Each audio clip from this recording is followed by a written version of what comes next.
My name is Brian Schwab. I'm an Elite FTS sponsored powerlifter and the owner of Orlando Barbell. I am here with Orlando Barbell team member April Harper.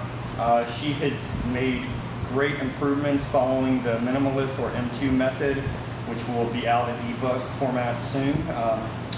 April, why don't you talk about your lifts a little bit and how much they've improved following this method? Since my last competition in April, I've actually added quite a bit to each lift. My last competition I benched 175 and recently hit 205 on bench. I got a 270 squat and recently hit a 300 squat, and I also hit a 314 deadlift and recently I got a 365 deadlift. So those are three big numbers in a relatively small amount of time. Definitely. All right, today we're going to quickly go over proper bench setup and technique. April has a really good arch and has great technique on the bench. So I'm going to kind of walk you through how you should set up ideally as she sets up. You can go ahead and start. One of the main things you want to try to do is arch as high as possible. Normally we end up on the balls of our feet. It depends on the federation you're in. You may need to keep your feet flat, but either way what you want to do is either walk your shoulder blades towards your hips or walk your feet back and move your hips towards your shoulder blades. That's going to create as high an arch as possible, which is going to limit the range of motion that the bar has to move, and it's also going to reduce the stress on your shoulders. I know some people say that they're concerned about causing low back issues, but it's not going to cause any issues. There's no direct pressure on the low back in this position anyway. The next thing you're going to want to do is force your shoulder blades together. What this is going to do is it's going to help to elevate the chest to once again reduce the range of motion. It's also going to reduce the stress on the shoulders. The next thing you want to make sure you do is when you're lined up underneath the bar, your eyes should be basically directly underneath the bar.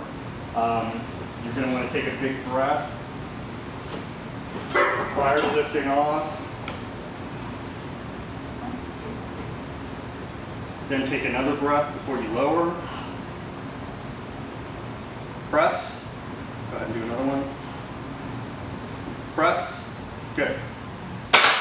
And you can see what she did is she has a relatively narrow grip. What you want to do is go with whatever you're comfortable with. The main thing you want to do is make sure that everything is in alignment. So you want to make sure that your wrists are in line with your elbows. As you lower the bar, I recommend keeping your arms at about a 45-degree angle. But once again, that's personal preference depending on your strengths and weaknesses. If you have stronger pecs and delts, you're going to want to go with a slightly more angled out elbow. If you have stronger triceps and potentially have pec or shoulder issues, you're going to want to tighten and bring your elbows in closer to your side. Just like April did, what you want to do is not excessively pause. You want to touch and go with control. Once you touch, you want to push at a slight angle towards your head. About halfway up, you want to flare your elbows so you finish at the same point where you started with the bar directly above your eyes. That's about it. Do you have anything else to add, April? I just want to say that probably one of the biggest things that improved my bench was, as well as the minimalist method, because it's been really awesome for me. I only train 3 days a week and I've hit some serious PRs in a very small amount of time, like I said. But bringing my shoulders together underneath me after I arch has been a tremendous help. As soon as I started doing that, I noticed huge gains out of it. Other than that, I just want to say that Brian does not dye his beard. This is true. It's completely natural. I don't understand. Why does everybody gotta hate? All natural. Don't be jealous, man. It's all natural. Yeah, all natural.